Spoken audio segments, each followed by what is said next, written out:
আসসালামু আলাইকুম। আপনারা যারা মোবাইলে এবং কম্পিউটারে অ্যাড দেখতে দেখতে একেবারে বিরক্ত হয়ে গেছেন, আজকের ভিডিওটি মূলত তাদেরই জন্য। নর্মালি আমরা কম্পিউটারে যখন কোনো ধরনের ব্রাউজিং করি অথবা আপনি যদি মোবাইলে ব্রাউজিং করেন, তাহলে সেমভাবে আমরা কোনো ওয়েবসাইটে গেলে বিভিন্ন ধরনের অ্যাড দেখতে পাই। এছাড়াও আপনি যদি ইউটিউবে যান, ইউটিউবে গেলে কোনো ভিডিওতে ক্লিক করা মাত্রই আপনাকে অ্যাড প্রথমে দেখায়, দেন আমরা স্কিপ করার পরে সেই ভিডিওটি কন্টিনিউ করতে পারি।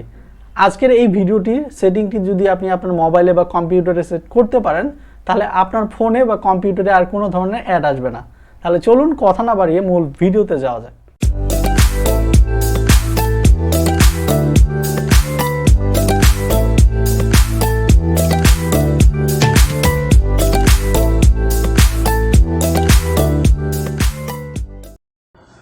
প্রথমেই আমরা দেখব যে মোবাইল ফোনের যে অ্যাড আসে সেটা কিভাবে আমরা ব্লক করতে পারি। তো আমরা যারা অ্যান্ড্রয়েড ইউজার, জাস্ট আপনার ফোনের উপরে যে স্লাইডারটি আছে সেটা নামাবেন। এরপরে প্রত্যেকটা ফোনের একটি সেটিংসের বাটন থাকে, জাস্ট আমি এই বাটনে ক্লিক করব।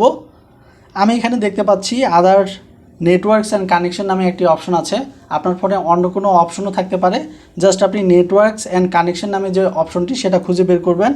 এটাতে ক্লিক করলাম। এরপরে আমরা এখানে দেখতে পাচ্ছি প্রাইভেট ডিএনএস, এটা অটো করা আছে, আমাদের এটাকে চেঞ্জ করতে হবে। সো অটোতে ক্লিক করলাম।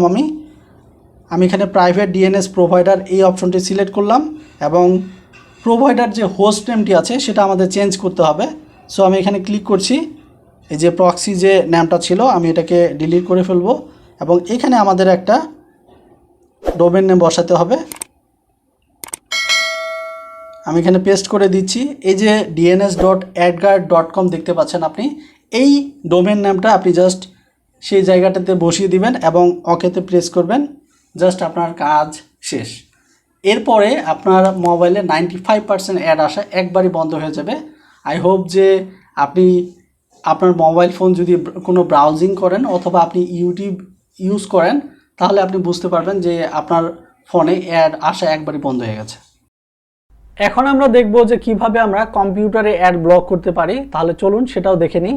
আমি আমার কম্পিউটারে কর্নারে যে ওয়াইফাইয়ের আইকনটা আছে সেটাতে ক্লিক করব এবং এইখান থেকে আমি যদি মোর ওয়াইফাই সেটিংয়ে ক্লিক করি তাহলে এই অপশনটি পেয়ে যাব। অথবা আপনি যদি এখান থেকে না পান তাহলে আপনি এখান থেকে যে সার্চ আইকনটি আছে সেখানে লিখবেন ওয়াইফাই সেটিং। প্রথম যে সেটিংটা এখানে ক্লিক করলে সেম জায়গায় আপনি চলে আসবেন। এরপরে এখান থেকে আপনি হার্ডওয়্যার যে প্রপার্টিস আছে সেখানে ক্লিক করবেন এবং আমরা নিচে যদি যাই তাহলে আমরা দেখতে পাচ্ছি মোর অ্যাডাপ্টার অপশনস, এডিট অপশনে আমরা ক্লিক করব এবং ওয়াইফাই যে প্রপার্টিস এই অপশনটি আপনাকে খুঁজে বের করতে হবে। আমি যেহেতু উইন্ডোজ 11 চালাচ্ছি, আমার ইউজার ইন্টারফেসটা আলাদা হতে পারে এবং আপনি উইন্ডোজ 10 ব্যবহার করলে আপনারটা আলাদা হতে পারে। সো এইখানে আমাদের ইন্টারনেট প্রোটোকল ভার্সন 4 এটাতে আমরা ক্লিক করব। ডাবল ক্লিক করলে আমরা দেখতে পাচ্ছি যে এখানে আমার যে ডিএনএসটা অলরেডি সেট করা আছে। আপনারটা হচ্ছে obtain DNS server address manually থাকবে, অটোমেটিক্যালি করা থাকবে এরকম। জাস্ট আপনাকে use the following DNS server address এই অপশনটাতে সিলেক্ট করতে হবে। আপনি আমার স্ক্রিনে এখন দেখতে পাচ্ছেন আমি যেটা দেখাচ্ছি সেটা হচ্ছে ডিফল্টভাবে অ্যাডগার্ডের যে ডিএনএসগুলো আছে এবং অল্টারনেটিভ ডিএনএসগুলো আছে। আপনি ওই ডিফল্টটাও ব্যবহার করতে পারেন অথবা আপনি তার নিচে যেটা ফ্যামিলি সার্ভার্স আছে সেটাও ইউজ করতে পারেন। তো আমি ফ্যামিলি সার্ভার্সটা ইউজ করব। আমি জাস্ট এখানে বসিয়ে দিচ্ছি ডিএনএস অ্যাড্রেসটা এবং সেমভাবে অল্টারনেটিভ যে ডিএনএসটা আমি সেটা বসিয়ে দিচ্ছি। এরপরে আমাদের জাস্ট ওকে বাটনে প্রেস করতে হবে। আপনি যদি এখানে ইন্টারনেট প্রোটোকল ভার্সন 6 চেঞ্জ করতে চান তাহলে এটাও চেঞ্জ করে দিবেন। জাস্ট এখান থেকে use the following DNS select করে দেন এইখানে আপনি উপরে যে স্ক্রিনটি দেখতে পাচ্ছেন সেখান থেকে যে কোডটি আসবে বা যে অ্যাড্রেসটি সেটা এখানে বসিয়ে দিবেন। আমি এটা চেঞ্জ করছি না, ওকেতে প্রেস করছি এবং এটা ওকেতে প্রেস করছি। জাস্ট আমার চেঞ্জ হয়ে গেছে। সো আমরা সেটিংটি চেঞ্জ করে ফেলেছি। তো আপনি যদি উইন্ডোজ 10 ইউজার হয়ে থাকেন সেটার ক্ষেত্রে আপনি কিভাবে চেঞ্জ করবেন সেটা আমি বলে দিচ্ছি। তো জাস্ট আমি এইখান থেকে কন্ট্রোল প্যানেল যে আছে আমার উইন্ডোজের সেটা খুঁজে বের করব, এই যে কন্ট্রোল প্যানেল, এবং এইখান থেকে আমি জাস্ট ক্যাটাগরিটা সিলেক্ট করব এবং এখানে লার্জ আইকন সিলেক্ট করে দিব। তো আপনাকে নেটওয়ার্ক অ্যান্ড শেয়ারিং যে সেন্টার আছে সেটা খুঁজে বের করতে হবে।